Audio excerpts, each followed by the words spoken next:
اور اس میں وہ حدیث بھی یاد کر لیں، بخاری اور مسلم دونوں میں موجود ہے۔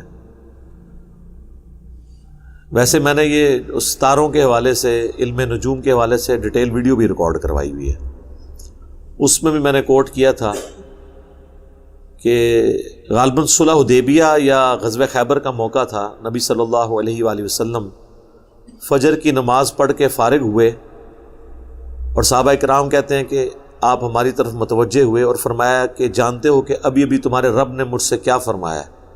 اللہ اکبر۔ صحابہ نے کہا اللہ اور اس کا رسول بہتر جانتے ہیں۔ یہ جو انداز گفتگو ہوتا تھا نا، کہ متوجہ کرنے کے لیے ہوتا تھا۔ ہر دفعہ یہی ہوگا کہ حضور پوچھے کہ صحابہ کہیں کہ اللہ اور اس کا رسول بہتر جانتے ہیں۔ اس کا یعنی یہ ایک سٹائل ہے لوگوں کو متوجہ کرنے کا۔ نبی الاسلام کا ایک سمجھ لیں آپ تقیہ کلام بھی تھا یہ اس حوالے سے۔ تو آپ نے فرمایا تمہارا رب فرماتا ہے کہ میری مخلوق نے، جو انسان ہیں، جنات ہیں، انہوں نے دو حال میں صبح کی ہے۔ کچھ لوگ وہ ہیں جنہوں نے اس حال میں صبح کی کہ وہ اپنے رب پر ایمان لائے اور ستاروں کا کفر کیا، جنہوں نے یہ کہا کہ یہ جو رات کو بارش ہوئی تھی یہ اللہ کی وجہ سے ہوئی تھی، اس رات بارش ہوئی تھی۔ اور دوسرے وہ ہیں جنہوں نے یہ کہا کہ یہ ستاروں کی چال کی وجہ سے بارش ہوئی، یہ لوگ ستاروں پر ایمان لے آئے، اپنے رب کا کفر کر دیا، اگرچہ رب کو مانتے بھی ہوں گے تب بھی شریک کر دیا اللہ کے ساتھ۔ یہ سارے فیصلے اللہ کر رہا ہوتا ہے۔ تو یہ حدیث اس بات کا ثبوت ہے کہ آپ نے ستاروں کے ساتھ کوئی بھی عقیدہ ایسا وابستہ نہیں کرنا جو شرک کے اوپر مبنی ہو۔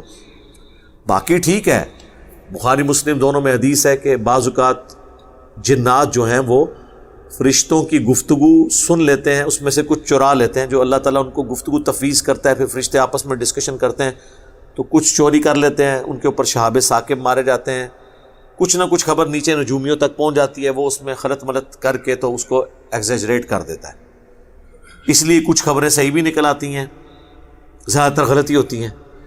وہ جنات نے فرشتوں سے چوری کی ہوئی ہوتی ہیں اور نجومیوں کو بتائی ہوئی ہوتی ہیں۔ باقی ڈیفینیٹ کوئی علم ایسا نہیں ہے جس کے ذریعے آپ مستقبل کو پریڈکٹ اس حوالے سے کر سکیں۔ یہ تو آپ بتا سکتے ہیں کہ جی ایک ہفتے بعد فلاں جگہ بارش ہوگی یا نہیں، لیکن ایک سال بعد اسی تاریخ کو بارش ہوگی کہ نہیں، یہ تو نہیں آپ بتا سکتے۔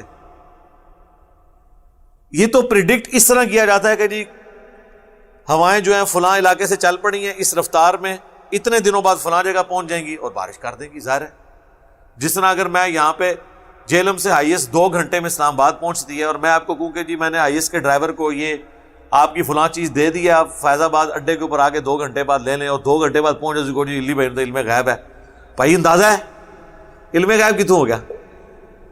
ٹھیک ہے، علم غیب تب ہوگا جب میں یہ بتاؤں کہ جی آج ہے 30 جنوری 2022، تو یہ میں بتا سکوں کہ 30 جنوری 2023 کو کون سا بندہ کون سی گاڑی میں کس ڈرائیور کو کون سی چیز دے کے بھیجے گا۔ ہاں دسو، وہ بتا سکتا ہے بارش ہوگی یا نہیں۔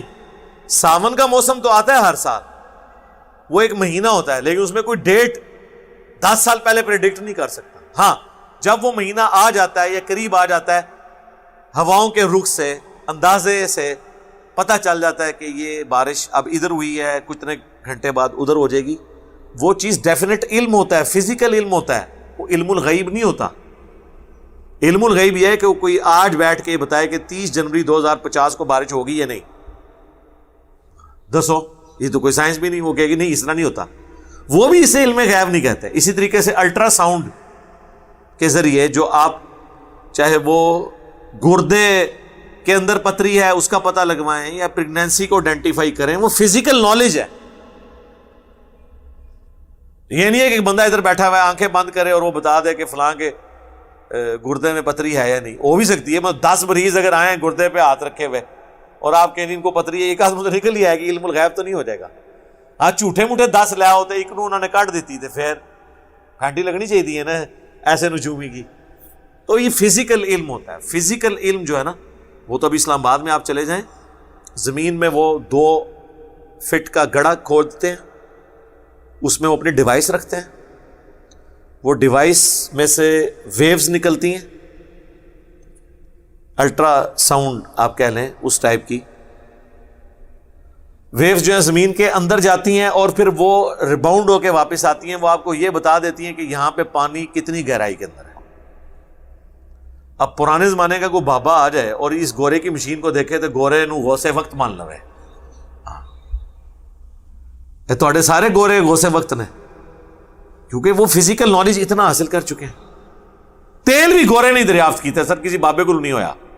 سر ایڈون نے 1853 کے اندر پنسلوینیا امریکہ میں، وہ کنواں ابھی بھی انہوں نے جناب وہ اس کی یادگار رکھی ہوئی ہے. آج تک تیل نکل رہا ہوتا ہوں سرکار، تو وہ بھی حساتی طور پہ نکل آیا تھا. تو وہ جب ریباؤنڈ ہو کے آتا ہے نا تو وہ پھر اب لوگ اب اسلام آباد میں تو آلموسٹ جو اچھے والا بور ہے 5 لاکھ تک اس کی قیمت پہنچ چکی ہے، کیونکہ واٹر ٹیبل جو ہے وہ اب تو 200 فٹ سے بھی زیادہ چلا گیا، کئی جگہ پہ 300 فٹ تک ہے.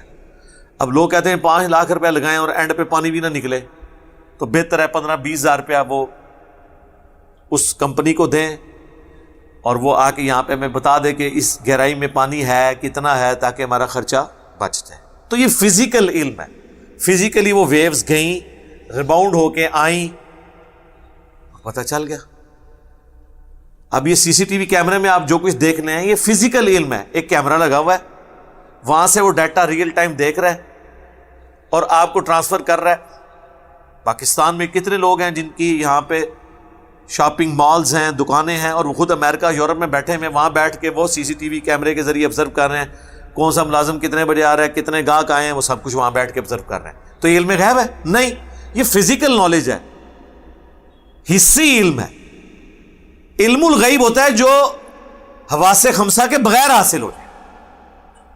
اس طرح کا سر کوئی علم نہیں ہے کہ آپ بغیر ڈیوائسز کو یوز کیے ہوئے چیزیں کر لیں. تو یہ سب کچھ فزیکل کانٹیکٹ موجود ہوتا ہے.